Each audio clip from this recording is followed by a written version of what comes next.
Hi everyone, Open Brain Surgeon here. This is my Oblivion guide walkthrough part 2. As you can see, my interface has changed. I downloaded some interface mods. These mods do not affect combat. These mods do not make the game easier for me at all. They just change the interface, make it easier for me to navigate, make the inventory bigger and stuff, and change the map a bit. I'm just recapping. My race is a red guard. Recommend that one. Birth sign is the warrior.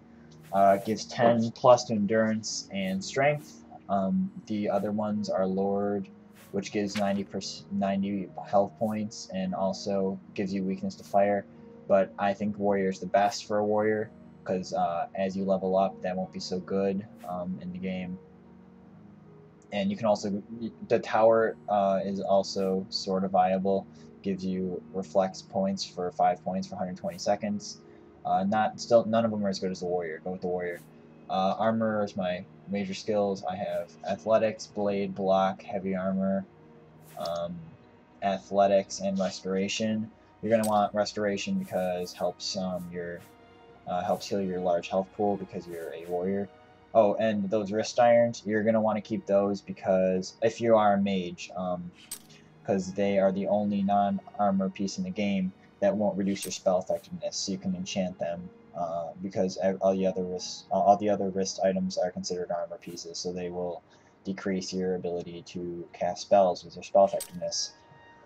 First thing you should do in the game is go to the arena.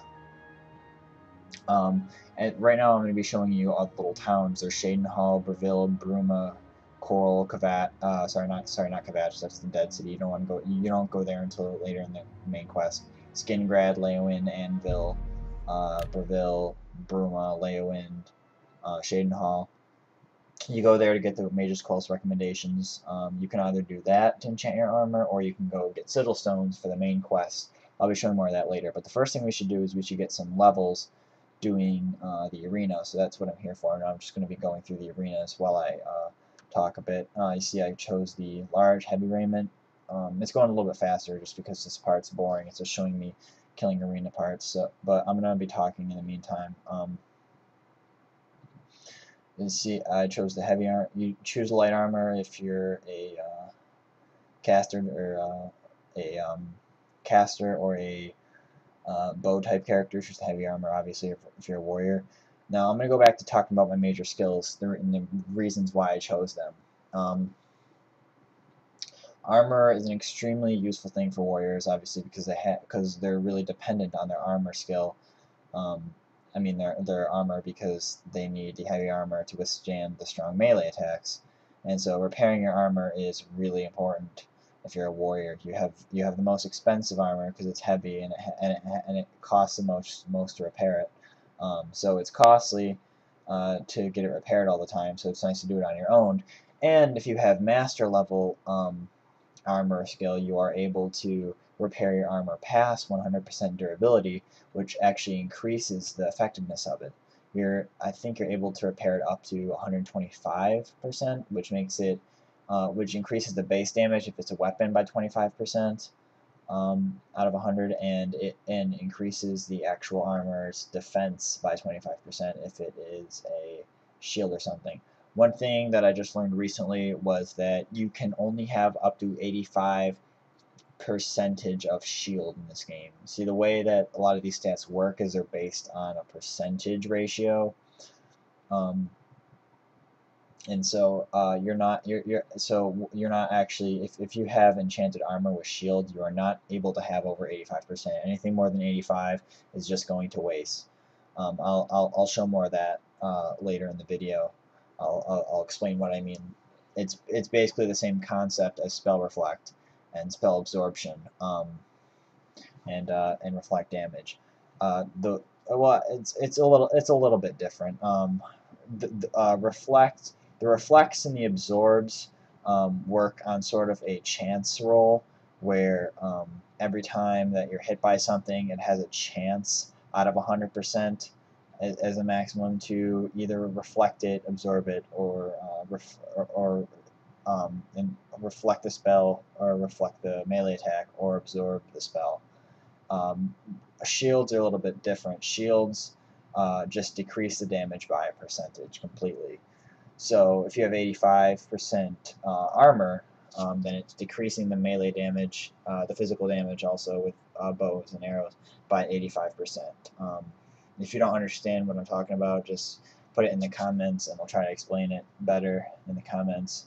I might be doing an example type video, hopefully down the road, if people don't understand what I'm talking about. Another skill that you want, I've already said this before, is you want blade over blunt, because it's more common. I chose athletics because as a warrior I'm going to be maneuvering around enemies all the time, and dodging blows and swooping in for attacks and moving around my enemies and chasing mages and stuff. So it's nice to have athletics so I can catch up to them. And so that's why I chose that. I don't need acrobatics. So just go with athletics.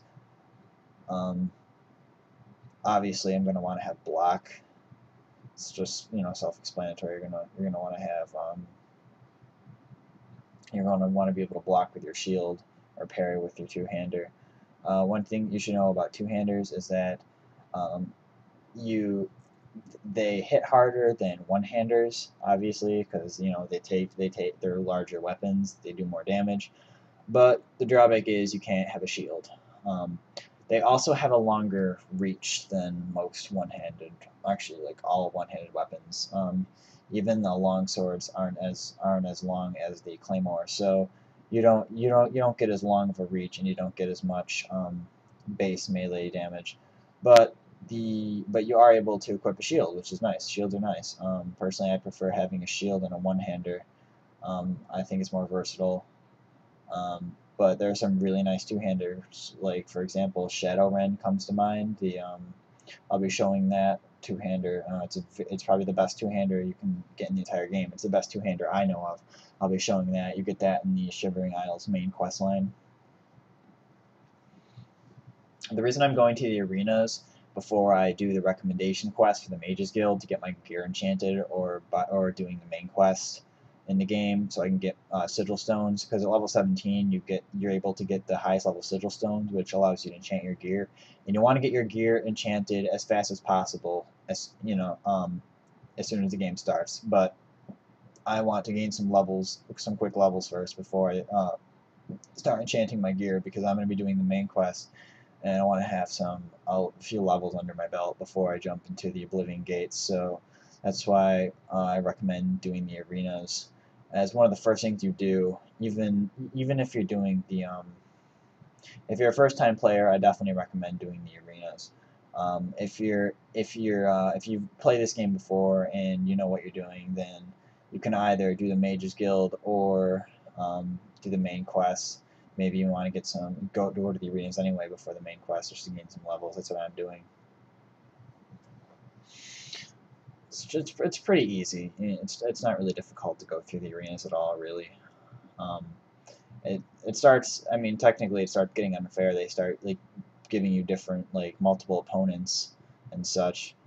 Like one point you face 3 different opponents. You face 3 Argonian prisoners that start punching you. One of them has a dagger, and then towards the end, the second before last match, before you fight Agronak, blah blah blah, the Great Prince, the orc down in there that's half vampire, that you find out in the quest that he offers you, which I recommend doing.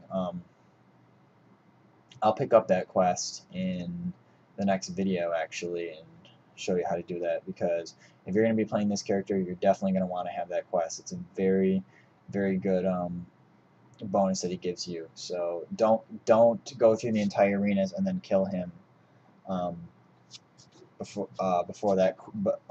you complete that quest, because he gives you this bonus that gives you different skills. It gives you skills to, I think, block, blade, and heavy armor. So, and obviously that's extremely important for my character. This is where my weapon breaks actually, and I have to switch to that hilarious goblin shaman staff.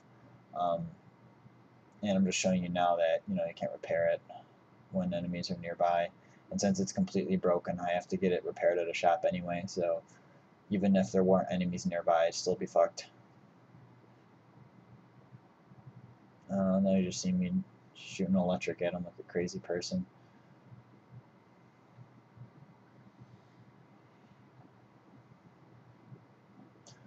A tip, I know in the beginning of this video you saw me facing a bunch of water. One thing you should know about water is that however long you can breathe underwater depends on how your endurance is.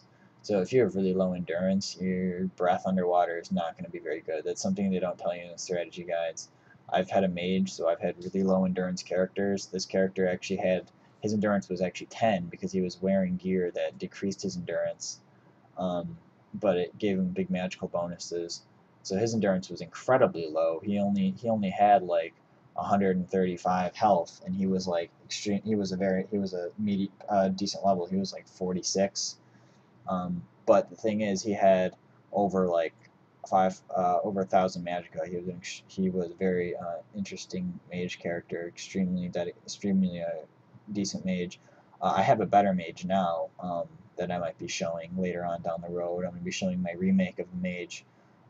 Because I have updated my mage, and I've restarted a mage since that how to make and play a mage video. At first I was a Breton on that character. I remade my mage as a high elf. I'm not saying that high elves are better. In fact, I think that if you're not going to be glitching, I think Bretons are better. But if you're going to be using glitches and you're going to have 100% reflect spell anyway, then the 50% resistance to magicka doesn't really help you at all. So I went with a Altmer on that character, which I'm actually regretting now. I actually wish I had that 50%. So in the long run, I think that Bretons are always better mages than Altmer are.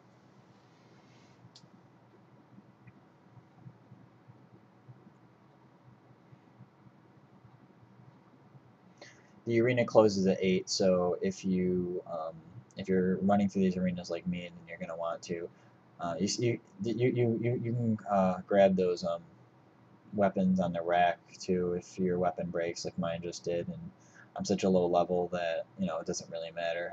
I'm gonna be replacing my weapon so much anyway that I'm just grabbing anything just to get the job done at this point. And you'll see that my weapon, you'll see that he shut the arena down here because it closes at 9. Once you beat all the arena, you're able to play you're able to play later. Oh wait, it looks like I have one more match. Forgot about this one. I'm pretty sure this is my last match. I was able to sneak in one more quick match. And this is where I'm gonna level up my character. Right after I'm finished talking to Owen, right here, you'll see that I put it into strength, endurance. I've already mentioned that you want to level up your endurance. You always want to put something in endurance no matter what class you are, so you get health points. And I think I put it in agility. You can alternate if you're a warrior between putting it into agility and speed. I like agility, but then again, one of my major skills is athletics, which is in speed. So it's kind of a toss in the air. And that's my video. Stay tuned.